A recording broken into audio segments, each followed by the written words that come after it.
Donc on va bientôt terminer.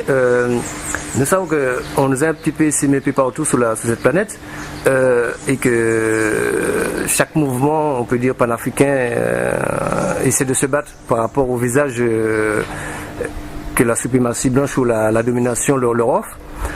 Comment fédérer tout ça? Parce que le combat que nous menons ici, c'est pas le même, parce qu'en Afrique, on voit qu'il y a des communautés qui s'affrontent entre les chrétiens et les musulmans. Nous n'avons pas ça ici. Comment ça, c'est TF1 qui dit ça. Hein.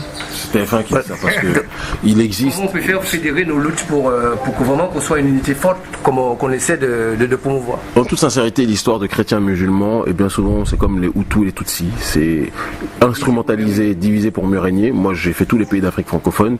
L'unité est bien plus profonde qu'on ne le pense à l'intérieur des peuples. Il y a des différences claires et nettes. C'est une réalité, et je pense que pour permettre d'effacer progressivement ces différences, il faudra, sans être dans une caricature qui consiste à dire quittez tous les religions révélées entre guillemets, etc. Parce que quand vous tenez ce discours, vous n'êtes pas écouté, mais il faudra pousser les gens à leur dire de revenir à la tradition primordiale. On n'est pas en train de vous injurier par rapport à votre foi, chacun a sa foi et nous respectons la foi de chacun, mais il faut revenir progressivement à cette dynamique de la tradition originelle de notre peuple qui nous permettra justement d'être dans cette voie d'élévation. Ça, c'est un premier point. Mais au-delà de ça, je pense que c'est d'ailleurs ce qu'on essaie de faire avec le front anti-CFA. Anti-CFA étant l'acronyme de anticolonialisme français en Afrique. On est dans cette démarche aujourd'hui de dire que ce front est une structure inclusive. Chacun a son particularisme.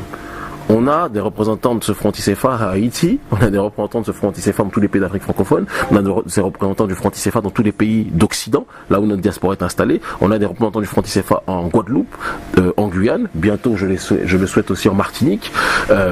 Chacun a ses spécificités. La réalité du Bénin n'est pas forcément la réalité de Martinique, la réalité de Guyane n'est pas la réalité de Guadeloupe, etc. etc.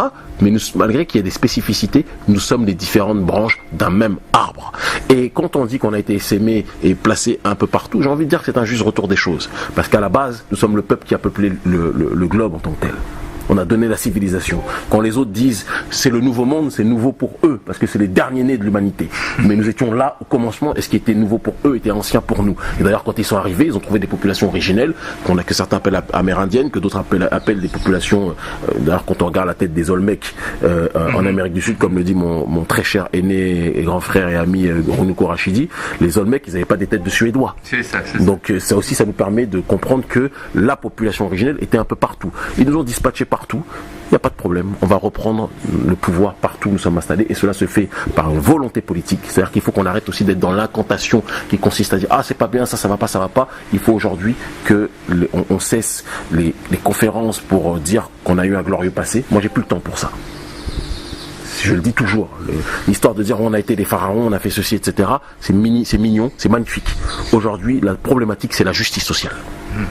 Et la justice sociale se fera en étant dans cette démarche de s'organiser, de dépasser le cadre des inimitiés, de dépasser le cadre des incompréhensions de part et d'autre, et d'avancer avec ceux qui aujourd'hui, je pense, sont capables d'être le plus audibles des masses de manière générale. Dans chaque pays, il y a des gens qui ont plus d'égo que d'autres. Il faut qu'on tue notre ego. L'ego, c'est quelque part la particule originelle de l'égoïsme en tant que tel. Trop se centrer sur soi n'est pas une bonne chose. Si moi je vois qu'un tel frère ici en Martinique est capable de drainer une foule de population, de gens, de frères et sœurs, eh bien je pense qu'il faut appeler chaque groupe à se ranger, non pas derrière ce frère, mais avec ce frère ou avec cette sœur pour qu'on puisse avancer.